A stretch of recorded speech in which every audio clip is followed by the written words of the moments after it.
नमस्कार, झारखंड समाचार में आप सबों का स्वागत है। आइए जानते हैं झारखंड की छोटी बड़ी मुख्य खबरों को।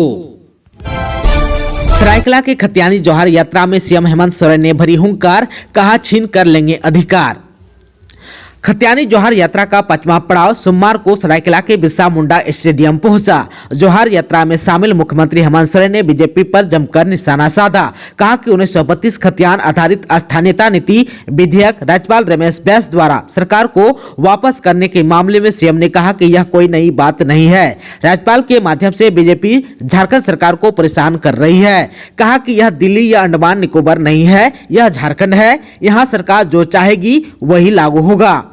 बीजेपी पर तंज कसते हुए कहा कि विधेयक कानून संगत नहीं है। यह अजीब बात है। 3.5 करोड़ लोग सरकार बनाए हैं, वह बोका नहीं है। विधेयक को असंवैधानिक बोलते हैं, कहते हैं कि ऐसा नहीं लाना चाहिए जिसमें विवाद हो। मुख्यमंत्री ने सवाल उठाते हुए कहा कि क्या आदिवासी मूलवासी को नौकरी देना गलत है। कहा कि लड़ाई शुरू हुई है, हम हर जंग जीते हैं और आगे भी जीतेंगे।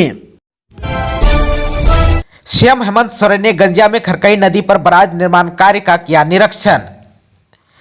खतियानी जोहार यात्रा में शामिल होने सरायकेला पहुंचे मुख्यमंत्री हेमंत सोरेन ने लोगों को संबोधित करने के बाद गम्हरिया के गंजिया में खरकई नदी पर बराज निर्माण कार्य का निरीक्षण किया।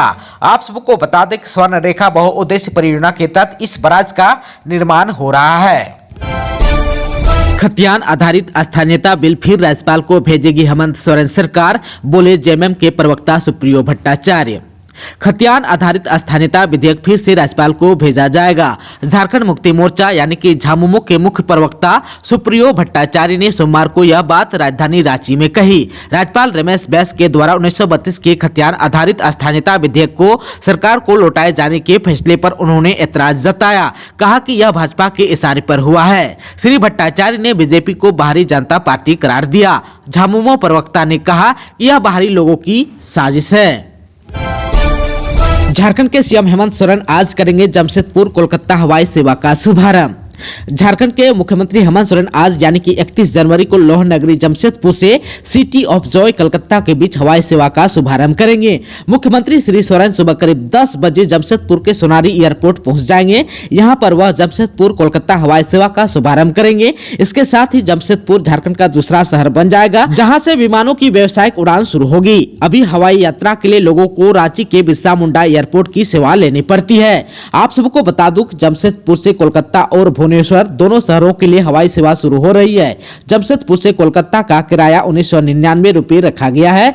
इंडिया वन एयर ने 9 सीटर विमान चलाने का फैसला किया है। आप सबको बता दूं कि 31 जनवरी 2023 को सुबह 11:30 पर विमान जमशेदपुर से उड़ान भरेगा और 12:35 पर यात्रियों को कोलकाता पहुंचा देगा। यही विमान दोपहर 1:25 पर कोलकाता एयरपोर्ट से उड़ान भरेगा और 2:30 पर जमशेदपुर के सोनारी एयरपोर्ट पहुंचा देगा।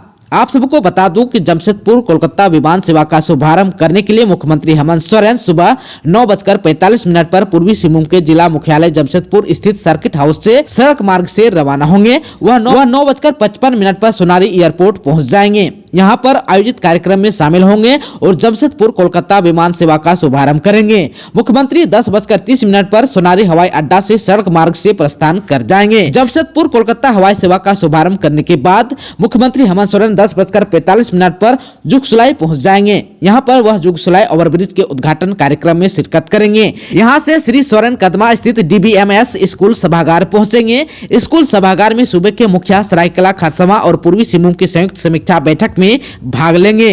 आप सबको बता दूं कि मुख्यमंत्री 31 जनवरी की शाम 5:30 पर रांची के काके रोड स्थित मुख्यमंत्री आवास लौटेंगे। लेकिन इससे पहले वह जमशेदपुर के बिष्टुपुर स्थित गोपालपुर मैदान में आयोजित कार्यक्रम में भी शामिल होंगे। यहां से वह सोनारी एयरपोर्ट चले जाएंगे। वहां से हेलीकॉप्टर से सीएम श्री सोरेन रांची स्थित स्टेट हैंगर पहुंचेंगे। वहां से सड़क मार्ग से मुख्यमंत्री आवास पहुंचेंगे। महात्मा गांधी की पुण्यतिथि पर राज्यपाल रमेश बैस और सीएम हेमंत सोरेन ने रांची में चलाया चरखा, बापू को किया याद। झारखंड के राज्यपाल रमेश बैस एवं मुख्यमंत्री हेमंत सोरेन ने सोमवार को राष्ट्रपिता महात्मा गांधी के 75वें पुण्यतिथि पर रांची के मोरहाबादी की बापू वाटिका स्थित उनकी प्रतिमा पर पुष्प अर्पित कर उन्हें श्रद्धांजलि अर्पित की। इस मौके पर 2 मिनट का मौन भी रखा गया। राज्यपाल और सीएम ने चरखा चलाकर महात्मा गांधी को याद किया। सीएम हेमंत सोरेन ने पत्रकारों से बातचीत में कहा कि महात्मा गांधी के आदर्श को जीवन में उतारने की जरूरत है। इस अवसर पर राज्यपाल रमेश बैस एवं मुख्यमंत्री हेमंत सोरेन ने चरखा चलाकर राष्ट्रपिता महात्मा गांधी को याद किया। राष्ट्रपिता महात्मा गांधी की 75वीं पुण्यतिथि पर रांची मेयर आशा लकड़ा, राज्यसभा सांसद महुआ मांझी, विधायक सीपी सिंह, विधायक समरी लाल, दक्षिणी छोटा नागपुर प्रमंडलीय आयुक्त प्रवीण टोपो, रांची के उपायुक्त राहुल कुमार सिन्हा, वरीय पुलिस अधीक्षक किशोर कौशल, खादी बोर्ड के मैनेजर विभूति राय, टाना भगत समुदाय के प्रतिनिधि सहित कई गणमान्य लोग उपस्थित थे। झामुमो के स्थापना दिवस से पहले शिबू सोरेन ने किया झारखंड श्रमिक संघ की कार्यकारिणी का विस्तार।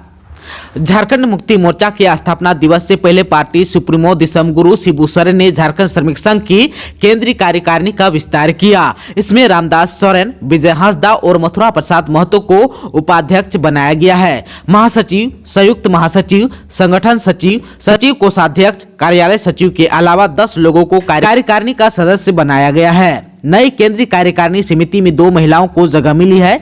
दोनों को कार्यकारिणी का सदस्य बनाया गया है। इनके नाम अंजलि सोरेन और निशा हेम्ब्रम है। झारखंड श्रमिक संघ के केंद्रीय समिति की ओर से यह जानकारी दी गई है। झारखंड श्रमिक संघ की ओर से जारी कार्यालय आदेश में बताया गया कि झारखंड श्रमिक संघ में 3 उपाध्यक्ष, 1 महासचिव, संयुक्त महासचिव, 1 संगठन सचिव, 1 सचिव, 1 कोषाध्यक्ष और 1 कार्यालय सचिव बनाए गए हैं।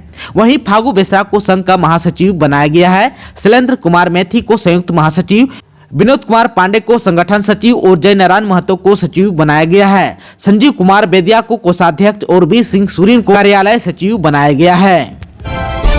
झारखंड में फिर बदलेगा मौसम का मिजाज, जाने कब से मिलेगी ठंड से राहत।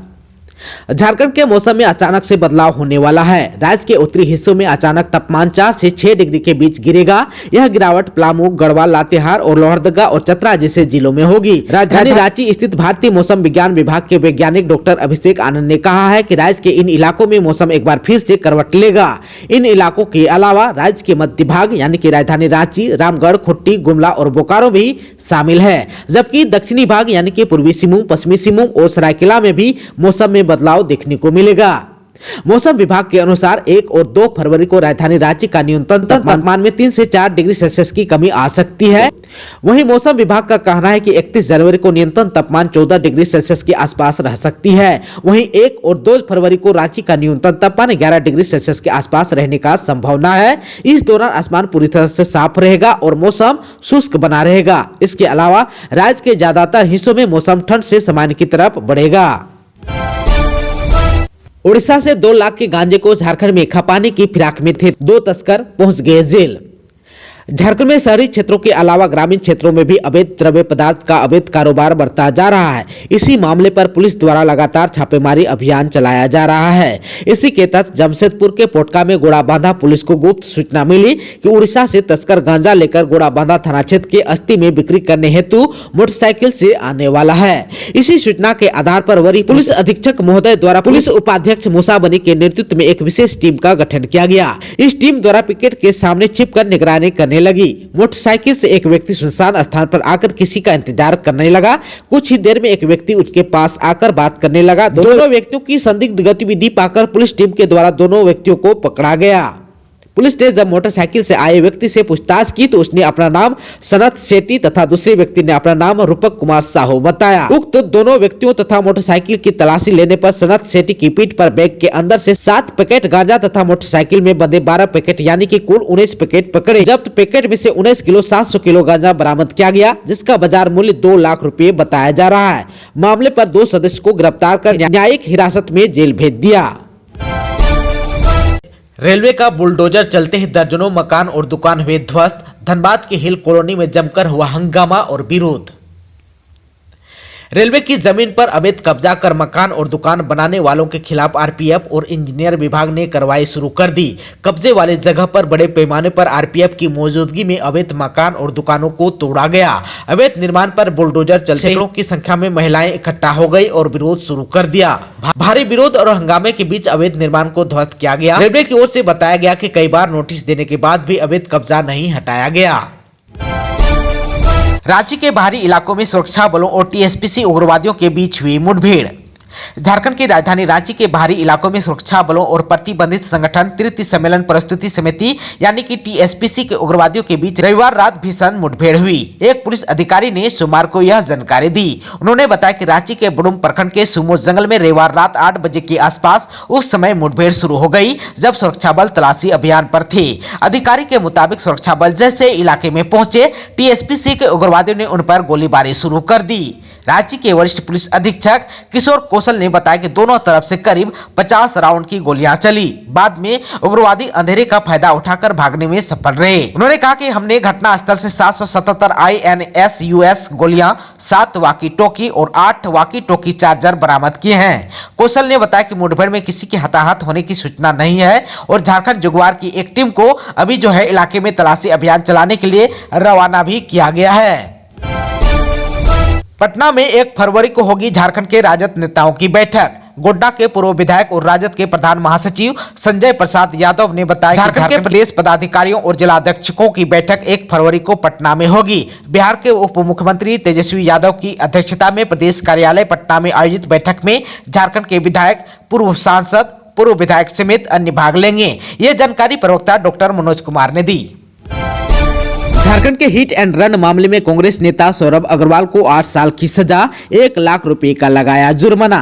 अपनी कार से कुचलकर 7 लोगों की जान लेने वाले युवा कांग्रेस प्रदेश सचिव सौरभ अग्रवाल को न्यायालय ने 8 साल की सजा सुनाई। इसके अलावा 1 लाख रुपए का जुर्माना भी लगाया है। घटना के 5 साल बाद मृतक के परिजनों को न्याय मिला है। सोमवार को चाईबासा के जिला सत्र न्यायालय में प्रधान जिला सत्र न्यायाधीश विश्वनाथ शुक्ला की अदालत ने चक्रधरपुर के बहुचर्चित हिट एंड रन के मामले में यह फैसला सुनाया। कोडरमा में नाबालिग से दुष्कर्म के आरोपी को मिली 7 साल की सजा।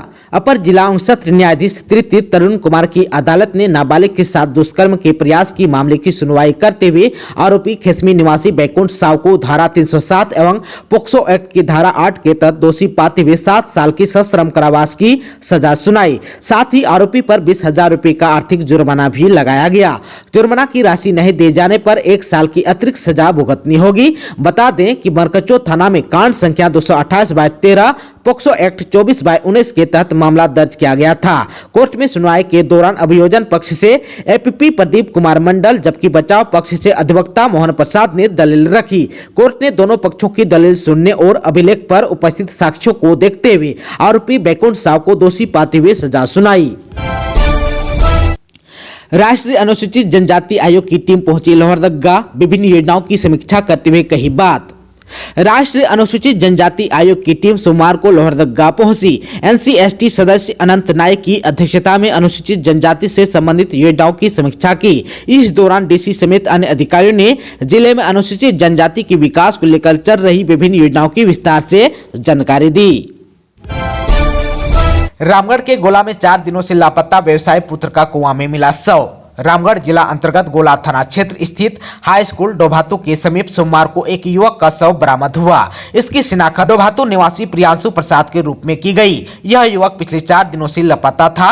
शव मिलते ही मृतक के परिवार वालों का रो रो कर बुरा हाल है। आप सबको बता दें कि 27 जनवरी को मनोज कुमार द्वारा अपने पुत्र प्रियांशु राज का अपहरण होने का मामला गोला थाना में दर्ज कराया था। इसके बाद से पुलिस मामले की जाँच पड़ताल शुरू कर दी थी। कई लोगों से पूछताछ भी किया गया था लेकिन कोई सुराग नहीं मिल पाया था। सोमवार को कुछ लोगों द्वारा कुएं के समीप जाने पर इसका तैरता हुआ शव दिखाई दिया। इसके बाद घटना की सूचना पुलिस को दी गई। पुलिस पहुंचकर शव को बरामद किया और पोस्टमार्टम के लिए रामगढ़ भेज दिया। शव निकाले जाने के बाद देखा गया कि इसके शरीर और सिर पर गंभीर चोट लगी है। परिजनों का कहना है कि इसकी हत्या कर यहां फेंक दिया है। इधर पुलिस ने घटना के खुलासे के लिए खोजी कुत्ता को भी मंगाया है, जिसके बाद खोजी कुत्ता भी पुलिस की जांच में सहयोग कर रहा है। बताया जाता है कि प्रियांशु 26 जनवरी को अपने घर से दुकान जाने के लिए निकला लेकिन घर नहीं पहुंचा। इसके कुछ देर बाद उसका मोबाइल भी बंद हो गया, जिससे परिजन काफी परेशान हो गए। इससे काफी खोजबीन की गई लेकिन वह नहीं मिला। दोस्तों, अभी तक आपने चैनल को सब्सक्राइब नहीं किया है तो प्लीज चैनल को सब्सक्राइब कर बेल आइकन को प्रेस कर दीजिएगा ताकि खबरों का अपडेट आपको मिलता रहेगा।